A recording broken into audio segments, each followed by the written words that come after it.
جعفری کوڕی ئەبی طالب ئامۆزای پێغەمبەر بوو صلی الله عليه وسلم، برای ئیمامی عەلیە. ئەم پیاوە بەڕێزەیەکێک بوو لە پاڵەوانەکانی ئیسلام. لە غەزایەک لە غەزاکانە ئەم پیاوە بوو بە قائیدی جێشی مسلمانان و جەنگا مەردانە و پاڵەوانانە جەنگا دایان لە دەستی ڕاستیان بڕیەوە. دوایی بە دەستی چەپی شمشێرەکەی گرد و شەڕی کرد حتا ئەو دەسەشیان بڕیەوە.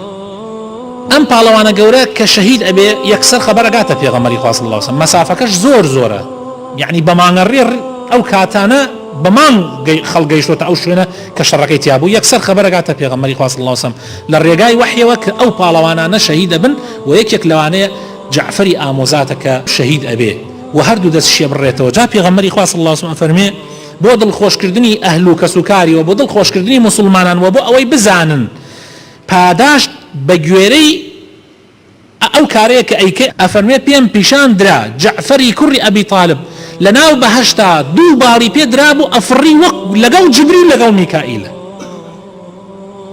باڵەکانی لە پێناوی خوا لە دەستدا، خوای تەعالا باڵی مەلائیکەیی بۆ دروستەکە.